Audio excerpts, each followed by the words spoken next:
ഇന്ന് fourth unit ആയിട്ട് എടുക്കുന്നത്. ഇൻവെന്ററി കൺട്രോൾ എന്ന് പറഞ്ഞ യൂണിറ്റ് ആണ് എടുക്കുന്നത്. നമ്മളെ തേർഡ് യൂണിറ്റ് കംപ്ലീറ്റ് ആയിട്ടുണ്ടായിരുന്നു. ഇപ്പൊ ഫോർത്ത് യൂണിറ്റ് ഇന്ന് സ്റ്റാർട്ട് ചെയ്യാം. ഫസ്റ്റ് കുറെ തിയറി ബേസ്, ഞാൻ ഇന്ന് തിയറി മാത്രം എടുക്കുകയാണ്. അപ്പൊ പ്രോബ്ലം നമുക്ക് അടുത്ത ക്ലാസ്സിൽ ചെയ്യാം. ഇതിന് കുറച്ച് വരുന്നുള്ളൂ. അപ്പം ഇതിന് ടോട്ടലൈസ്ഡ് തിയറി പറഞ്ഞിട്ട് അടുത്ത ക്ലാസ്സിൽ പ്രോബ്ലം സ്റ്റാർട്ട് ചെയ്യാം. അപ്പൊ ഫസ്റ്റ് വൺ എന്ന് പറഞ്ഞാല് meaning and objectives of inventory control. ഇത് ഞാൻ പ്രിപ്പയർ ചെയ്തൊരു PDF ആണ്. നിങ്ങൾ ആ PDF ഒരു ഷോർട്ട് ആക്കിയിട്ടൊരു ഫോം ഞാൻ പ്രിപ്പയർ ചെയ്തതാണ്. അപ്പോൾ first one, meaning and objectives of inventory control. അപ്പോൾ എന്താണ് മീനിങ് പറയുന്നത്? Inventory control means managing materials properly inside a company like raw materials, spare parts, half finished goods and finished goods. അപ്പോൾ inventory control എന്ന് പറഞ്ഞാൽ എന്താണ്? Managing materials ആണല്ലേ. ഒരു കമ്പനീൻ്റെ ഉള്ളിലുള്ള മെറ്റീരിയൽസ് മാനേജ് ചെയ്യുക. ഏതൊക്കെ materials? Raw materials, spare parts, half finished goods and finished goods. ഇങ്ങനെയുള്ള എല്ലാ മെറ്റീരിയൽസിനെയും കൺട്രോൾ ചെയ്യുന്ന ഒരു പ്രോസസ്സാണ് എന്തെന്ന് പറയുന്നത്? ഇൻവെന്ററി കൺട്രോൾ എന്ന് പറയുന്നത്. ഓക്കെ അല്ലേ? അപ്പം ഇത് ഗോളീസ് പറഞ്ഞിട്ട് ഞാൻ പെട്ടെന്ന് ക്യാച്ചപ്പ് ചെയ്ത് പഠിക്കാൻ വേണ്ടിയിട്ട് ഞാൻ ഇങ്ങനെ ആക്കിയതാണ്. കാരണം ആ ഒരു വലിയൊരു ഷോർട്ട് പാരഗ്രാഫ് കാണുമ്പോൾ നമുക്ക് എല്ലാതൊന്നും പെട്ടെന്നൊന്നും മൈൻഡിൽ വെക്കാൻ കഴിയില്ല. അപ്പൊ ഞാനിത് പെട്ടെന്ന് ക്യാച്ച് ചെയ്യാൻ വേണ്ടിയിട്ട് ചെയ്തതാണ്. സെക്കൻഡ് വൺ എന്താ? ഇത് ഗോളീസ് പറഞ്ഞിട്ട്, കാരണം ഇത് എന്തുകൊണ്ടാണ്, ഇതിന്റെ ഉദ്ദേശം എന്താണെന്ന് അറിയാൻ വേണ്ടിയിട്ട് 3 points. First one, to have the right material at the right time. അതായത് ആവശ്യ സമയത്ത് നമുക്ക് എന്ത് ചെയ്യണം? മെറ്റീരിയൽ കിട്ടണം. ആവശ്യമുള്ള ടൈമിൽ നമുക്ക് ആ മെറ്റീരിയൽ കിട്ടും. അതുപോലെ തന്നെ to avoid shortage or excess. അതായത് നമ്മളെ ഗുഡ്സ് ഒക്കെ നമ്മൾ പ്രൊഡ്യൂസ് ചെയ്യുമ്പോൾ ഷോർട്ടേജ് ഒക്കെ വരാതെ നോക്കുക. പിന്നെ to spend minimum money. Minimum money എന്ത് ചെയ്താൽ മതി? സ്പെൻഡ് ചെയ്താൽ മതി. ഓവറായിട്ട് നമുക്ക് ലോസ് വരുത്തേണ്ട കാര്യമില്ല. നമുക്ക് മിനിമം മണി സ്പെൻഡ് ചെയ്താൽ മതി. ഇതിന് ഇമ്പോർട്ടൻറ്റ് പോയിന്റ്സ് പറയുന്നുണ്ട്. എന്താണ്? While deciding how much stock to keep we should consider. നമ്മൾ ശ്രദ്ധിക്കേണ്ട കുറച്ച് കാര്യങ്ങളാണ് പറയുന്നത്. ഫസ്റ്റ് വൺ എന്താ? How much money is available. അപ്പം നമ്മളെ ഫിനാൻസിന്റെ എത്ര ഫിനാൻസ് ആണ് നമുക്ക് അവൈലബിൾ ആയിട്ടുള്ളത്, നമ്മൾ എന്ത് ചെയ്യണം? കൺസിഡർ ചെയ്യണം. പിന്നെ second point, how much space is available. Storage ചെയ്യാനുള്ള സ്പേസ് എത്ര ഉണ്ടെന്ന് നമ്മൾ എന്ത് ചെയ്യണം? അറിയണം. പിന്നെ what is the storage cost. Store ചെയ്ത് വെക്കുമ്പോഴുള്ള കോസ്റ്റ്, അതായത് അതിന് എത്ര കോസ്റ്റ് വരും എന്നുള്ളത് എന്ത് ചെയ്യണം? ഐഡന്റിഫൈ ചെയ്യണം. പിന്നെ ലാസ്റ്റ്, എനി ഡിസ്കൗണ്ട് ഫ്രം സപ്ലയറിലെ, അതായത് ഡിസ്ട്രിബ്യൂട്ടേഴ്സിന്റെ അടുത്ത് എന്തെങ്കിലും ഡിസ്കൗണ്ട് നമുക്ക് കിട്ടുന്നുണ്ടോ എന്നുള്ള കാര്യങ്ങൾ എന്ത് ചെയ്യണം? നമ്മൾ കൺസിഡർ ചെയ്യണം. ഇനി നെക്സ്റ്റ് വൺ ഒബ്ജക്റ്റീവ്സ് ആണ്. ഒബ്ജക്റ്റീവ്സ് പറയുമ്പോൾ ഫസ്റ്റ് പോയിന്റ് എന്താ? To ensure continuous production by having enough stock. ഒബ്ജക്റ്റീവ്സിൽ എന്താ പറയുന്നത്? അതായത് പ്രൊഡക്ഷൻ, കണ്ടിന്യൂസ് പ്രൊഡക്ഷൻ വേണം. എന്ത് നിർത്താൻ പാടില്ല? നമ്മളെ പ്രൊഡക്ഷൻ നിർത്താതെ കണ്ടിന്യൂസ് ആയിട്ടൊരു സ്റ്റോക്ക് എന്ത് ചെയ്യണം? നമ്മൾ ഉറപ്പാക്കണം. Second point, to avoid wasting money by keeping too much stock. അധികമായിട്ട് സ്റ്റോക്ക് നമ്മൾ എന്ത് ചെയ്യുക? സ്റ്റോക്ക് നമ്മൾ അധികമായിട്ട് നമ്മൾ എന്ത് ചെയ്യുക? കീപ്പ് ചെയ്ത് വെക്കുന്നത് എന്ത് ചെയ്യുക? കുറക്കുക, ഒഴിവാക്കുക. പിന്നെ അതുപോലെ തന്നെ to reduce old and unwanted materials. നമുക്ക് ആവശ്യമില്ലാത്ത അല്ലെങ്കിൽ പഴയ മെറ്റീരിയൽസ് ഒക്കെ എന്ത് ചെയ്യുക? കുറക്കാനായിട്ട് ശ്രമിക്കുക. Fourth point, to help managers make better decision about inventory. Stock സംബന്ധിച്ചിട്ടുള്ള കാര്യങ്ങൾക്ക് മാനേജ്മെന്റിന് എന്ത് ചെയ്യുക? ഹെൽപ്പ് ചെയ്യുക. മാനേജർ നമ്മൾ ഹെൽപ്പ് ചെയ്യാനായിട്ട് ശ്രമിക്കുക. 4 ഒബ്ജക്റ്റീവ്സ് ആണ് പറഞ്ഞത്. പിന്നെ പറയുന്നത് techniques of inventory control. Inventory കൺട്രോളിന്റെ ടെക്നിക്സ് ആണ്. അപ്പം കുറച്ചധികം ടെക്നിക്സ് ഉണ്ട്. ഇത് എസ്സേക്ക് ചാൻസ് ഉണ്ട് കേട്ടോ. ഇത് techniques of inventory control. First one എന്ന് പറഞ്ഞത് എന്താണ്? ABC അനാലിസിസ് ആണ്. ABC അനാലിസിസ് നിങ്ങൾ കഴിഞ്ഞ സെമ്മിലൊക്കെ ചിലപ്പം കേട്ടിട്ടുണ്ടാവും. ABC analysis. ABC അനാലിസിസ് എന്ന് പറഞ്ഞാൽ എന്താ? ABC അനാലിസിസ് പറഞ്ഞാല് ABC analysis is a method to classify inventory items into 3 categories based on their importance and values. ABC analysis എന്ന് പറയുന്നത് എന്താണ്? ഇൻവെന്ററിയിലുള്ള മെറ്റീരിയൽസിനെ എന്താക്കണം? അതിന്റെ വാല്യൂവിന്റെയും അതുപോലെ തന്നെ ഇമ്പോർട്ടൻസിന്റെയും ബേസിൽ 3 കാറ്റഗറൈസ് ആക്കിയിട്ട് 3 കാറ്റഗറൈസ് ആയിട്ടൊക്കെ എന്ത് ചെയ്തു? ഡിവൈഡ് ചെയ്തിട്ട് കറക്റ്റ് ആയിട്ട് കൺട്രോൾ ചെയ്യാൻ ഉപയോഗിക്കുന്ന ഒരു രീതിയാണ് എന്തെന്ന് പറയുന്നത് ABC അനാലിസിസ് എന്ന് പറയുന്നത്. അപ്പൊ ഓക്കെ അല്ലേ? അപ്പൊ ABC analysis first one A. നമ്മൾ 3 കാറ്റഗറി എന്ന് പറയുമ്പോൾ ഏതാണ്? A ഒന്ന്, B സെക്കൻഡ്, തേർഡ് C. അതിൽ A ഐറ്റംസിൽ എന്താ പറയുന്നത്? These are very important items. എന്താണ്? വളരെ ഇമ്പോർട്ടന്റ് ആയിട്ടുള്ള ഐറ്റംസ് ആണ് എന്തെന്ന് പറയുന്നത് A ഐറ്റംസിൽ പറയുന്നത്. They are high value items but small quantity. ആ ഐറ്റംസിൽ എങ്ങനത്തെ പ്രൊഡക്ട്സ് ഉണ്ടാവുള്ളൂ? ഹൈ വാല്യൂ ആയിക്കാരം, നല്ല വാല്യൂ ഉള്ള ഐറ്റംസ് ആയിക്കാരം, പക്ഷെ എന്ത് ഉണ്ടാവില്ല? ക്വാണ്ടിറ്റി ഉണ്ടാവില്ല. എക്സാമ്പിൾ പറയുന്നത് എക്സ്പെൻസീവ് മെഷീൻ പാർട്സ്. എക്സ്പെൻസീവ് ആയിട്ടുള്ള മെഷീൻ പാർട്സ് ഒക്കെയാണ് എക്സാമ്പിൾ ആയിട്ട് പറഞ്ഞിട്ടുള്ളത്. പിന്നെ പിന്നെന്താ പറയുന്നത്? പിന്നെ അതെങ്ങനെയാണ് കൺട്രോൾ ചെയ്യുന്നത്? അതിന്റെ കൺട്രോൾ എങ്ങനെയാണ് ചെയ്യുന്നത്? Very strict control, regular monitoring, frequent checking. ഭയങ്കര സ്ട്രിക്റ്റ് ആയിട്ടുള്ള കൺട്രോൾ ആണ്. അതുപോലെ തന്നെ സ്ഥിരമായിട്ട് എന്തുണ്ട്?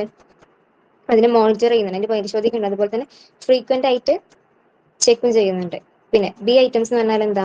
A ഐറ്റംസ് നമ്മൾ പറഞ്ഞത് A ഐറ്റംസ് എന്തായിരുന്നു പറഞ്ഞത്? ഹൈ വാല്യൂ ആണ് പക്ഷെ ലോ ക്വാണ്ടിറ്റി ആണ്. B ഐറ്റംസ് എന്ന് പറയുമ്പോൾ എന്താണ്? Moderate value and moderate quantity ആണ്. അപ്പം these are moderately important items. ഇതെന്താണ്? മോഡറേറ്റ്ലി, അതായത് ഒരു central portion, moderately important items. They have moderate value and moderate quantity. മധ്യസ്ഥതയിലുള്ള ഒരു നടുക്കുള്ള ഒരു ഇത്, കുറവില്ല എന്നാൽ കൂടുതലും ഇല്ലാത്തൊരു ഇത്, അതാണ് എന്ത്? B ഐറ്റംസിൽ വരുന്നത്. They have moderate value and moderate quantity. Example എന്താ പറയുന്നത്? പ്രിന്ററിന്റെ ഇങ്ക്, പിന്നെ അതുപോലെ തന്നെ പാക്കേജിംഗ് മെറ്റീരിയൽസ്. പിന്നെ അതിന്റെ കൺട്രോൾ എങ്ങനെയാണ് ചെയ്യുന്നത്? മോഡറേറ്റ് ചെക്കിംഗ്, പീരിയോഡിക് കൺട്രോൾ ആണ്. അതായത് ഇടയ്ക്കിടെ എന്ത് ചെയ്യണം? നമ്മളത് ചെക്ക് ചെയ്തുകൊണ്ടിരിക്കണം. പിന്നെ അതുപോലെ തന്നെ എന്താണ്? പീരിയോഡിക് കൺട്രോൾ, അതായത് മിതമായിട്ടുള്ള ഒരു കൺട്രോൾ ആണ് അതിന് ആവശ്യമുള്ളൂ. പിന്നെ നെക്സ്റ്റ് C ഐറ്റംസിൽ എന്തൊക്കെയാണ് വരുന്നത്? These are less important items. അങ്ങനെ അധികം പ്രധാനം ഇല്ലാത്തൊരു ഐറ്റംസ് ആണ് എന്തിൽ വരുന്നത്? C ഐറ്റംസിൽ വരുന്നത്. They have low value but high quality. ഇതിന് എന്തേക്കാരം? ലോ വാല്യൂ ആയിക്കാരം, പക്ഷെ ക്വാളിറ്റി എന്താണ്? ഹൈ ക്വാളിറ്റി ഉള്ള, ക്വാണ്ടിറ്റി ഉള്ള ഐറ്റംസ് ആണ് എന്തിലുണ്ടാവുക? C ഐറ്റംസിൽ ഉണ്ടാവുക. എക്സാമ്പിൾ എന്താ പറയുന്നത്? സ്റ്റേഷനറി ലൈക്ക് പെൻസ്, അതുപോലെ തന്നെ ക്ലിപ്സ്, പേപ്പേഴ്സ്, അതൊക്കെയാണ് ഇതിന്റെ എക്സാമ്പിൾ വൈസ്. ഓക്കെ അല്ലേ? പിന്നെ അതിന്റെ കൺട്രോൾ എങ്ങനെയാണ്? അതിന്റെ കൺട്രോൾ ആവശ്യം എന്ന് പറയുന്നത് control needed very minimal checking, simple records R enough. അതായത് മിനിമൽ ആയിട്ടുള്ള ചെക്കിംഗ് ഒക്കെ മതി. പിന്നെ അതുപോലെ തന്നെ എന്ത് ആവശ്യമില്ല? കൂടുതലായിട്ടുള്ള എഫേർട്സ് എന്തില്ല? ആവശ്യമില്ല ഇതില്. ഓക്കെ അല്ലേ? ഇനി ഒരു സമ്മറി എന്ന് പറഞ്ഞിട്ട് ഞാൻ കൊടുത്തിട്ടുണ്ട്. നമ്മളിപ്പോ പറഞ്ഞ കാര്യങ്ങളൊന്ന് പറയാൻ വേണ്ടിയിട്ട് എന്താണ് അതിൽ പറയുന്നത്? അതായത് എന്താ പറയുന്നത്? ABC analysis cells management focus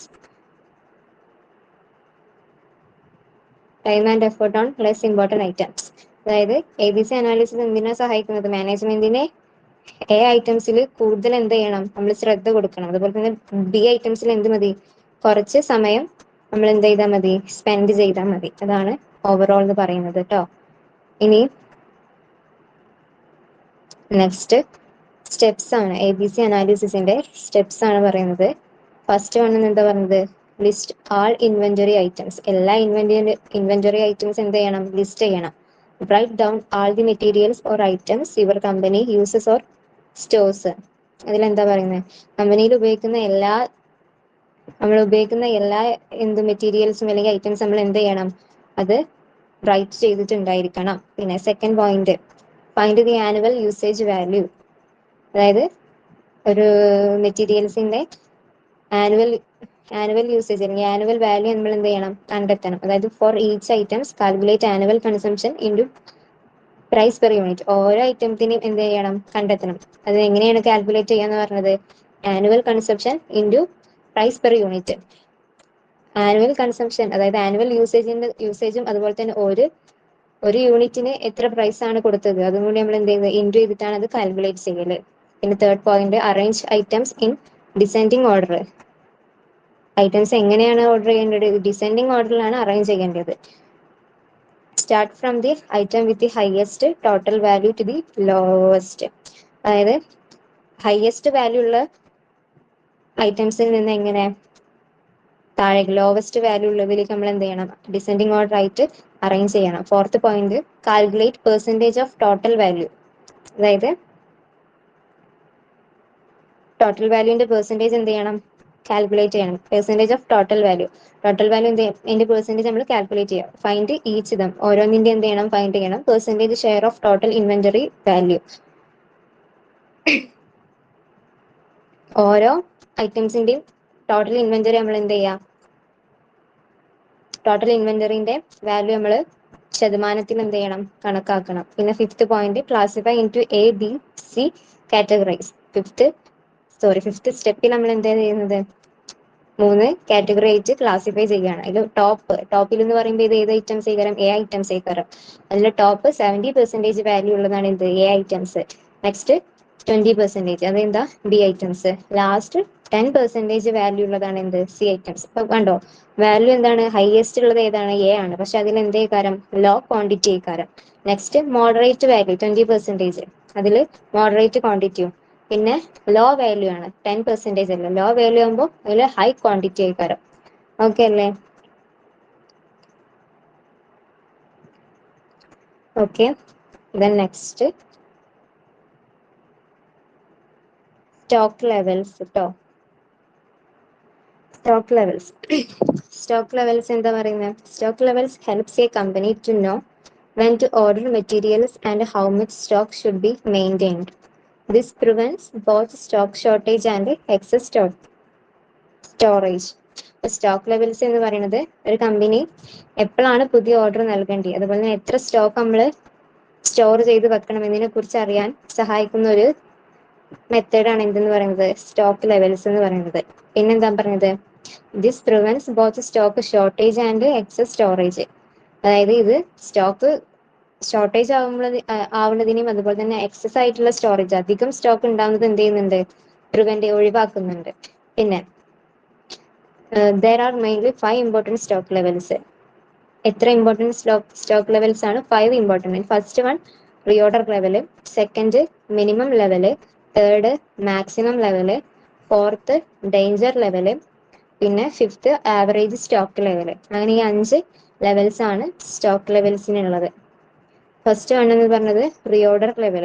reorder ലെവലിൽ എന്താ പറയുന്നത്, this is the point when we must place A new order. ആ റീഓർഡർ എന്ന് പറയുന്ന ആ പേരിൽ തന്നെ ഇല്ലേ, റീഓർഡർ. നമ്മൾ പുതുതായിട്ട് ഒരു ഓർഡർ കൊടുക്കുകയാണ്, അല്ലെങ്കിൽ നമ്മൾ ഓർഡർ ചെയ്ത് കഴിഞ്ഞതിന് ഒന്നും കൂടി ഓർഡർ ചെയ്യുകയാണ്. അപ്പോൾ reorder, this is the point when we must place A new order. അതായത് നമ്മൾ പുതിയൊരു ഓർഡർ പ്ലേസ് ചെയ്യാണ്, അതിനാണ് നമ്മൾ എന്ത് പറയാ, റീഓർഡർ എന്ന് പറയാം.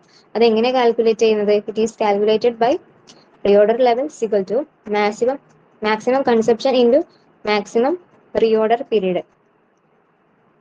അതായത് നമ്മൾ മാക്സിമം പരമാവധി നമ്മൾ എത്ര മാക്സിമം കൺസപ്ഷൻ ആയിട്ട് നമ്മൾ എന്ത് ചെയ്യാണ്, മാക്സിമം റീഓർഡർ പീരീഡ്, അതിന് നമ്മൾ എന്തെന്നും പറയാം, മാക്സിമം ലീഡ് ടൈം എന്ന് കൂടി പറയും കേട്ടോ.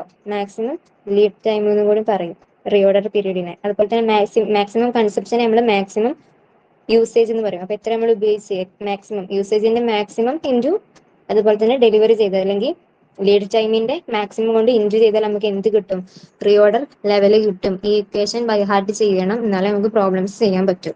പിന്നെ സെക്കൻഡ് മിനിമം ലെവലാണ്. മിനിമം ലെവൽ എന്ന് പറയുമ്പോൾ പേരിൽ തന്നെ ഇല്ലേ ഒരു മിനിമം. മിനിമം ലെവൽ എന്ന് പറയുമ്പോൾ എന്താണ്, ഇപ്പൊ നമ്മള് ഒരു കമ്പനിയിൽ സ്റ്റോക്ക് ചെയ്ത സാധനങ്ങളെല്ലാം കഴിയാറായിട്ടുണ്ട്, മിനിമത്തിൽ എത്തിയിട്ടുണ്ട്. അപ്പൊ നമ്മൾ എന്ത് ചെയ്യണം, അപ്പൊ ഒരു ഓർഡർ വെച്ച് ചെയ്യണം. അപ്പം this is the lowest quantity of stock that should be maintained. അപ്പം മിനിമം എന്ന് പറയുമ്പോൾ സ്റ്റോക്ക് തീരാതിരിക്കാൻ വേണ്ടി നമ്മൾ എന്ത് ചെയ്യുന്നത്, ഓർഡർ ചെയ്യുന്നത്. അപ്പം അതിലെന്താ പറയുന്നത്, it prevents total stock out. പിന്നെ പിന്നെന്താ പറയുന്നത്, it is calculated by reorder level minus normal consumption into normal reorder period അല്ലേ. ഇക്വേഷൻസ് എല്ലാം ബൈ ഹാർട്ട് ചെയ്ത് പഠിക്കട്ടോ. അപ്പം എങ്ങനെയാണ് മിനിമം ലെവൽ കാണേണ്ടത്, reorder level minus normal consumption into normal reorder period. ഇത് രണ്ടും കൂടി ഇൻറ്റു ചെയ്തിട്ട് പിന്നെ എന്ത് ചെയ്യുക, അത് റീഓർഡർ ലെവലിൽ നിന്ന് മൈനസ് ചെയ്യുമ്പോഴാണ് നമുക്ക് എന്ത് കിട്ടുക, മിനിമം ലെവല് കിട്ടുക. ഓക്കെ അല്ലേ? Then next maximum level. Third ലെവലാണ് എന്ത്? Maximum level. മാക്സിമം ലെവലിൽ എന്താ പറയുന്നത്? This is the highest quantity of stock that should be kept. Maximum level ഇതിലെന്താണ്? ഹയസ്റ്റ് ക്വാണ്ടിറ്റി ആണല്ലേ, സ്റ്റോക്കിന്റെ മാക്സിമത്തിൽ എത്തി നിൽക്കുകയാണ്. അപ്പം എന്താണ് ഹയസ്റ്റ്? അപ്പം മാക്സിമം ലെവൽ എന്താണെന്ന് ചോദിച്ചാൽ എന്ത് പറയാം നമുക്ക്? ഹയസ്റ്റ് ക്വാണ്ടിറ്റി ഓഫ് സ്റ്റോക്ക് ആണ്. അപ്പൊ this is the highest quantity of stock that should be kept. It prevents excess investment. കൂടുതലായിട്ടുള്ള ഇൻവെസ്റ്റ്മെന്റ് ഒക്കെ എന്ത് ചെയ്യുന്നുണ്ട്? ഒഴിവാക്കുന്നുണ്ട്. It is calculated by reorder level plus reorder quantity minus minimum consumption into minimum reorder period. എങ്ങനെയാ മനസ്സിലായി? അപ്പൊ ആദ്യം നമ്മൾ എന്ത് ചെയ്യണം? മിനിമം കൺസെപ്ഷന് നമ്മൾ മിനിമം റീ ഓർഡർ പീരീഡ് ആയിട്ട് ഇൻറ്റു ചെയ്തതിന് ശേഷം എന്ത് ചെയ്യുക? ഈ റീ ഓർഡർ ലെവലും അതുപോലെ തന്നെ ഈ റീ ഓർഡർ ക്വാണ്ടിറ്റിയും പ്ലസ് ചെയ്ത് അതിൽ നമുക്ക് എന്ത് ചെയ്യാം? അപ്പം കിട്ടിയ ഒരു എമൗണ്ട് അത് മൈനസ് ചെയ്യാം. അപ്പൊ പ്രോബ്ലം ചെയ്യുമ്പോൾ ഞാൻ ഒന്നുകൂടി ഡീറ്റെയിൽ ആയിട്ട് പറഞ്ഞുതരാം. അപ്പം ഇക്വേഷൻസ് ബൈ ഹാർട്ട് ആക്കി വെക്കുക. അപ്പൊ എന്താ മാക്സിമം ലെവൽ പറഞ്ഞു എങ്ങനെ കാണുന്നത് വെച്ചാൽ reorder level plus reorder quantity. റീ ഓർഡർ ലെവൽക്ക് എന്താ നമ്മൾ പ്ലസ് ചെയ്തു? റീ ഓർഡർ ക്വാണ്ടിറ്റി നമ്മൾ പ്ലസ് ചെയ്തു. എന്നിട്ട് അതിന് എന്ത് ചെയ്യണം? Minimum consumption into minimum reorder period ചെയ്തിട്ട് അത് മൈനസ് ചെയ്യണം. അപ്പോഴാണ് നമുക്ക് എന്ത് കിട്ടുക? മാക്സിമം ലെവൽ കിട്ടുക. Next fourth danger level. Danger level എന്ന് പറയുമ്പോൾ this is a very low stock level which needs urgent action. എന്താണ്? സ്റ്റോക്ക് ഇല്ല, അതായത് ഏറ്റവും ഡേഞ്ചറിൽ എത്തിയിട്ടുണ്ട്. നമുക്ക് വെരി ലോ സ്റ്റോക്ക് ലെവലാണ്. കാരണം ഒരു അർജന്റ് ആക്ഷൻ നമുക്ക് എന്ത് ചെയ്യണം? അത് ആവശ്യമാണ്. കാരണം സ്റ്റോക്ക് തീർന്നിട്ടുണ്ടല്ലോ. അപ്പൊ നമുക്ക് ഒരു ആക്ഷൻ എന്ത് ചെയ്യണം? അർജന്റ് പെട്ടെന്നൊരു ആക്ഷൻ നമ്മൾ എടുക്കേണ്ടി വരും. അപ്പോൾ this is very low stock level which needs urgent action. പിന്നെ ഇറ്റ് ഈസ് കാൽക്കുലേറ്റഡ് ബൈ, അതെങ്ങനെയാണ് കാൽക്കുലേറ്റ് ചെയ്യുന്നത്?